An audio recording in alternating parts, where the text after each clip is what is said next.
old-timey tradition. And also at the same time, look forward to the future as I am here in studio with Tracy Anderson, who is one part of the Tin Pan Darlings, who have a series of singles coming out called Postcards. Songs that are a snapshot in time in varying genres and styles, like a postcard dropped in the mail from a foreign location. And I'm going to let her talk more about that. Welcoming to the studio, Tracy. How are you doing, Tracy? Thank you, Andrew, for having me. I'm doing great. It's sunny today in Halifax, so we got to take that while we can, right? Exactly. Your first time here. I was trying to think, like, I've been the time of doing this, like, have you been on the show before? And I don't think so. I've never been on here. And campus radio, I actually went to Mount A, and so we used to hang out at CHMA.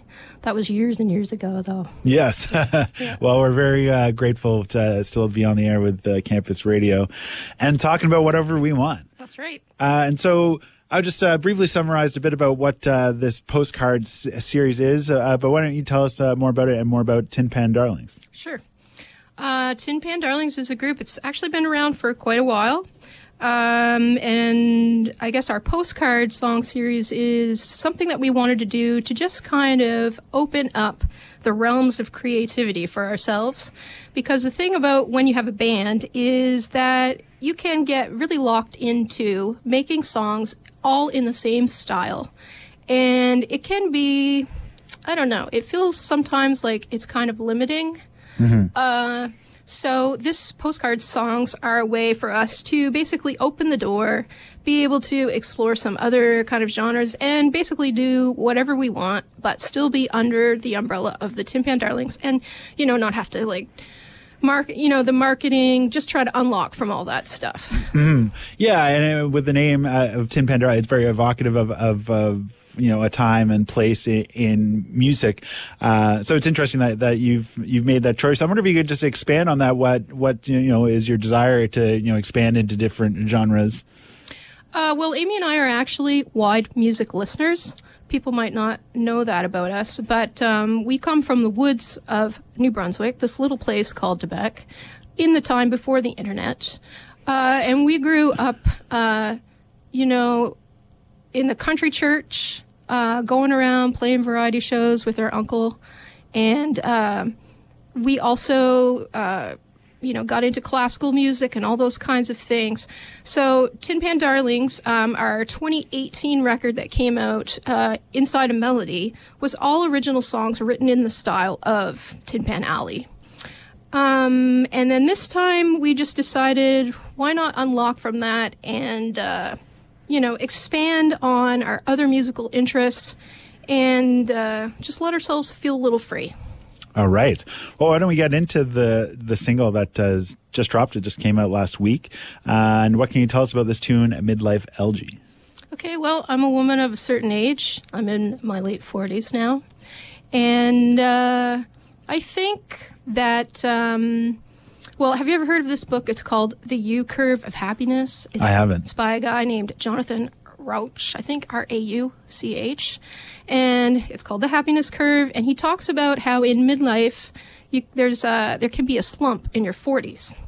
So he has all this data on it, and he did a big presentation. And, so we wanted to kind of take that topic and talk about some of the things that happen in midlife, like the midlife grind. Always working, always doing stuff on the go. Maybe you have kids you're taking care of. Maybe you have parents who aren't well and you're taking care of them. And it can be a very stressful time in a lot of people's lives. Okay. Well, that's that's very clear. You're just getting me into an existential crisis here. Yeah. I'm 37, so okay. We'll talk more about that after. You are in midlife now. Life expectancy is what, 85, right? So halfway. Exactly. Okay, we'll talk more about this concept after. Let's get to it. This is music from the Tin Pan Darlings. This is a new track. This one's called Midlife Elegy. Here on The Outer Edge on CKDU.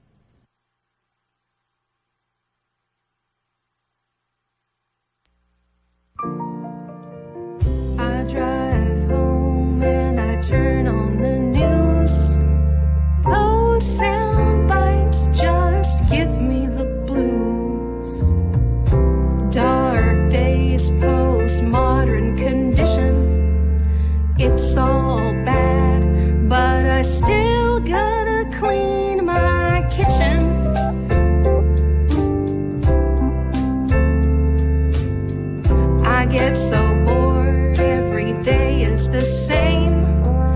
I scroll and scroll, how that gets so ingrained.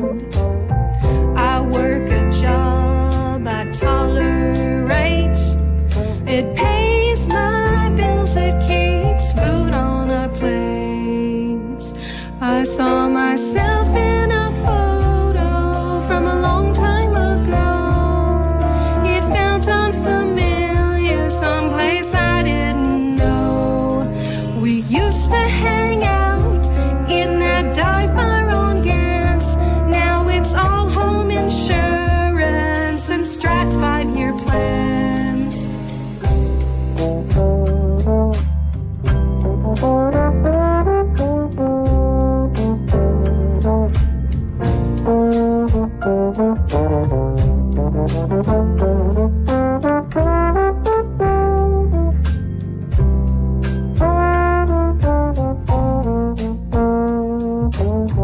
My mom is sick and my dad is long gone. My teenaged kids are convinced that I'm wrong. If you see me, please stop and say hi. Life's too short to just walk on by. What can I say? I'm doing my best. I help when I can and I leave out the rest. Text me a message, drop me a line. I'll answer your phone call, but maybe not right on time. That's life. I take it day by day. That's life. I don't know what else to say. That's life.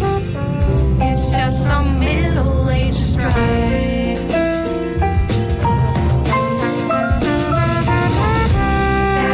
life. That's life. I take it day by day. That's life. I don't know what else to say. That's life. It's just some middle-aged strife. It's just some middle-aged strife. I take it day by day. That's life. I don't know what else to say. That's life. That's life. It's just some middle-aged strife. Some strife. That's life. I take it day by day. That's life. I don't know what else to say. That's life. It's just some middle-aged strife.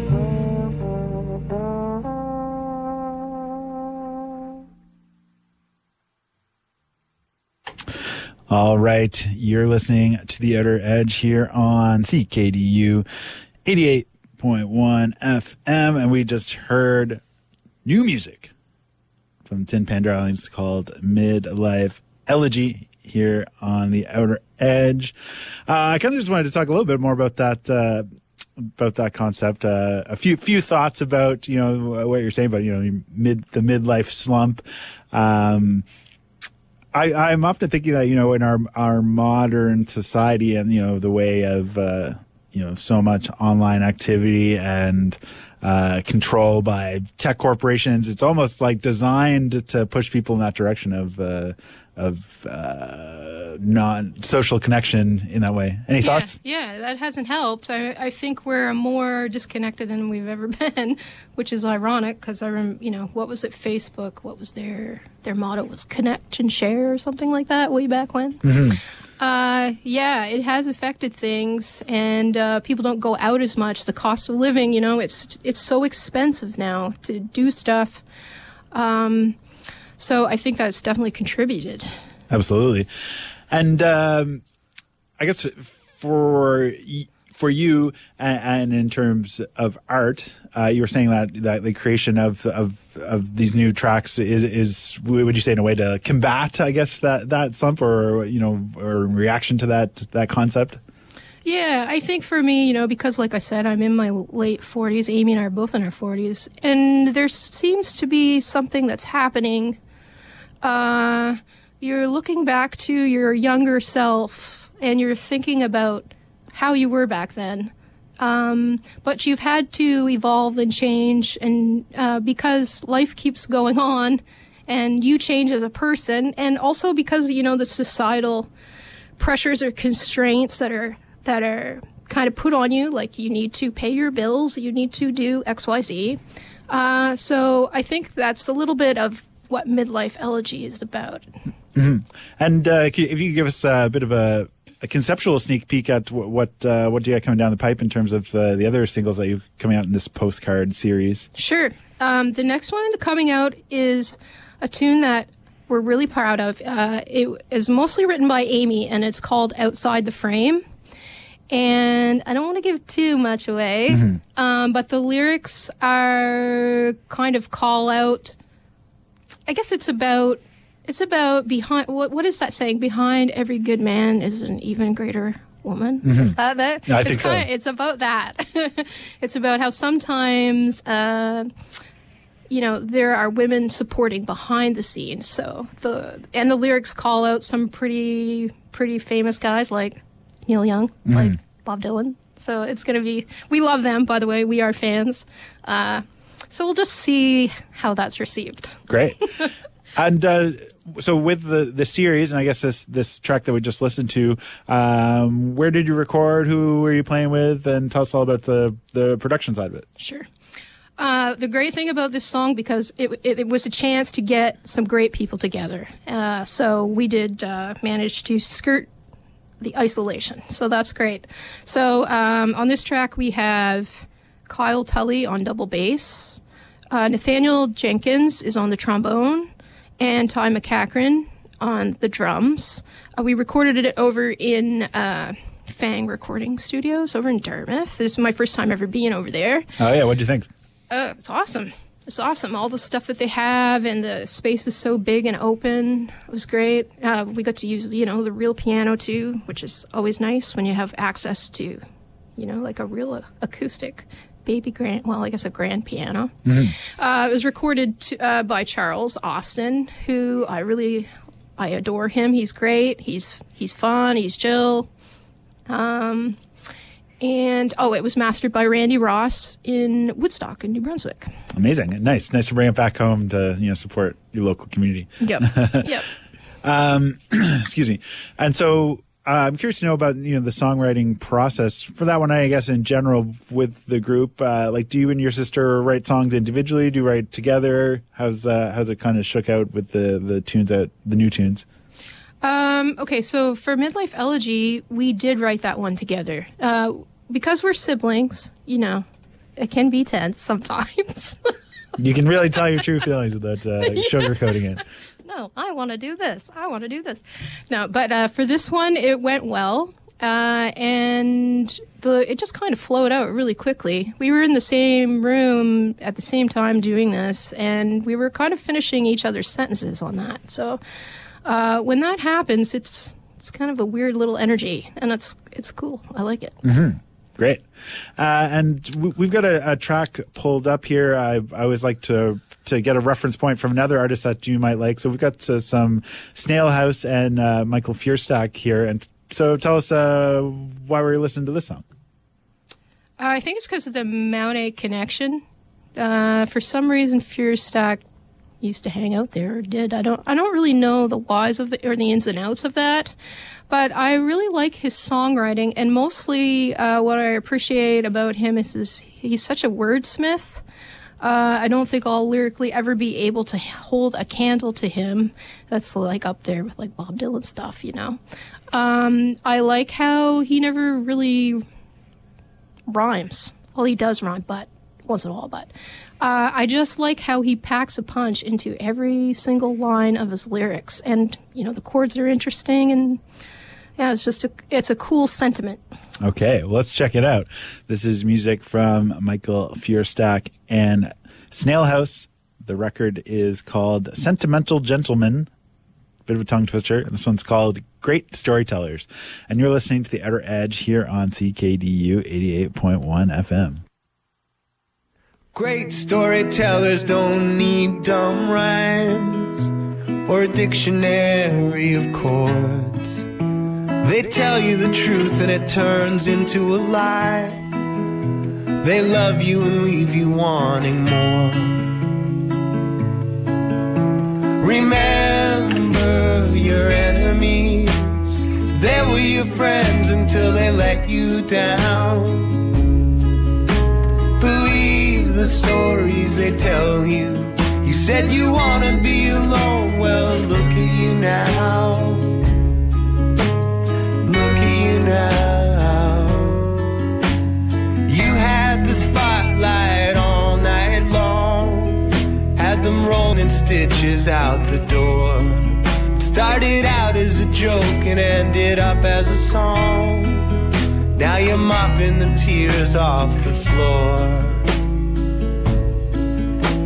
When life gives you lemons, start a lemonade stand and sell them to the crowd. If you don't need the money, stand out on the street and shout your song out loud. Shout it out loud. Shout it out loud. Shout it out loud. Shout it out loud. A story is a signal, it's strong or it's weak. Watch the levels push into the red. With a current that's strong, you don't have to speak. You can live out your life with what's left. Remember your enemies. They were your friends until they let you down. Believe the stories they tell you. You said you want to be alone. Well, look at you now. Look at you now. Look at you now. Look at you now.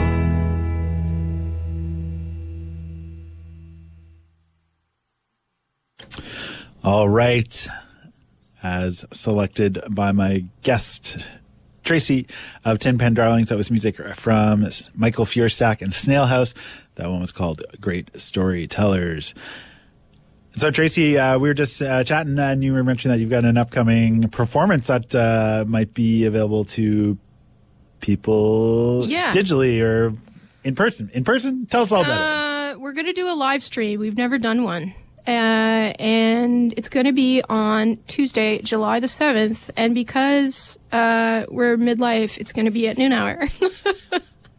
So you can find us. The best thing to do is, if you feel compelled, is to check out our socials and our website. We have a website, tinpandarlings.com. Give us a follow and watch for the announcements. We are trying to get a special guest. I can't really speak to that right now. I don't know if it's going to happen, but it will be a duo stream at lunchtime, piano voice, and maybe a couple other fun things in there. And as Amy said, it's going to be all killer, no filler.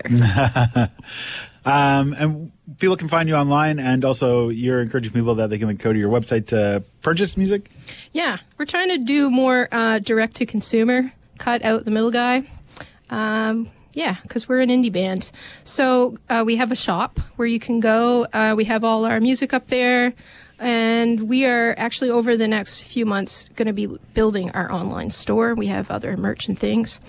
So I would encourage people to go over there. Just, check it out. Maybe you might see something you like. Mm-hmm. Excellent. So we're going to throw it back to 2018 from the Tin Pan Darlings' debut record called Inside a Melody. So why don't you paint a picture of, throwing it back to 2018? What was going on with the band at the time and everything that went into this record? This was the most epic project we've ever done, Inside a Melody, because it's not just an album. It's also a 40-minute black and white film noir. Oh, right. So, we never did a project that long. It took us about 5 years from start to finish to do it. And one of the lucky things about this was we got to work with Bill Stevenson, who is a fantastic, and actually probably maybe my favorite piano player on the East Coast. He produced it with us and helped us get some of the personnel down and everything. And we were just really, we loved the experience of that. So when we got nominated for this, ECMA Music Nova Scotia, and the idea was we would play the movie and then have the band sync to it. So if you caught that, it was a while back, but we might revive it, going forward. Mm-hmm. But it's a big epic project, so yeah, we're just relaxing right now with singles. Amazing. All right, well, thanks so much for coming in and chatting the music. Be sure to check it out. All the new singles coming out over the next couple months. Yeah, the next one, Outside the Frame, it will be out sometime in the summer, and in the meantime, you can find us in all the usual spots. Great. You can go to tinpandarlings.com. All right. So why don't you set up this one? What's going on in the movie at the point of Madame Bellamy? Well, we wrote the songs before we did the movie. So, okay. Yeah, it's kind of backwards, probably. But this one's based off a true story. It's an article in the New York Times. A woman named Madame Groudet, she was from France, and apparently, allegedly, she had a VIP call girl ring where allegedly she hosted some very high-profile people. And eventually she moved to the States, and eventually the IRS was catching up with her because, of course, she was making all this money and they wanted their cut. She packed up and disappeared. So that's what this song, Madame Bellamy, is based on. That true story. Okay. Well, thanks for coming in. And we'll play this track, and then we'll get to some more music here on the program. You're listening to The Outer Edge here on CKDU 88.1 FM.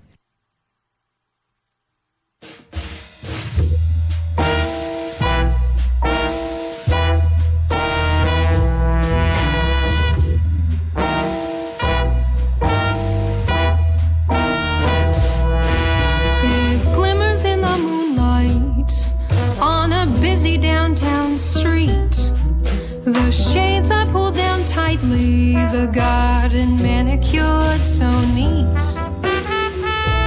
There's loud music in the parlor, and through the noisy din, you have to turn your head when the madam waltzes in.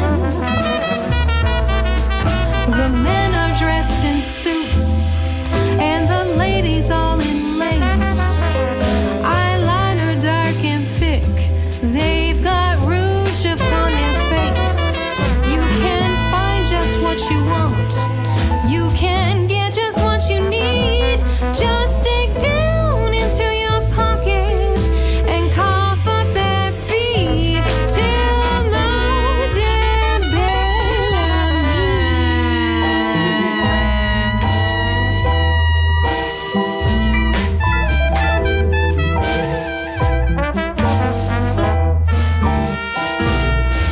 The party starts at midnight every evening of the week. The clientele is upscale, names she can't repeat. You might recognize the face of a well-known VIP, but you'll never find a record of the night's debauchery. There's a whisper, there's a moan in muted dulcet tones, a kiss, a long caress, a shadow to undress. You can find just what you want, you can get just what you need. Just dig down into your pocket and cough up that fee to Madame Bellamy.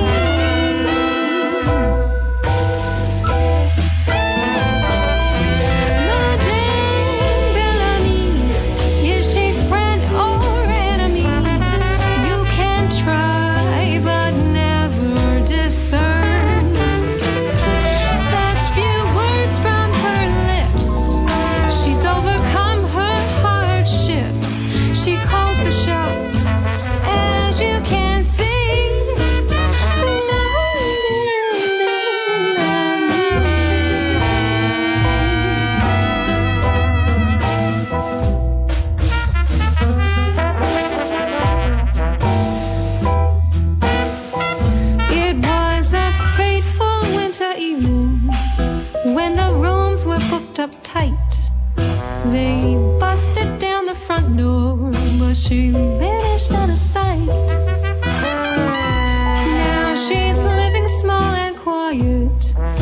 the mind of her torment, and she'll never pay back taxes to the lousy government. Madame Bellamy, is she friend or enemy? You can try, but never discern. Such few words from her lips, she's overcome her hardships. She calls the shots.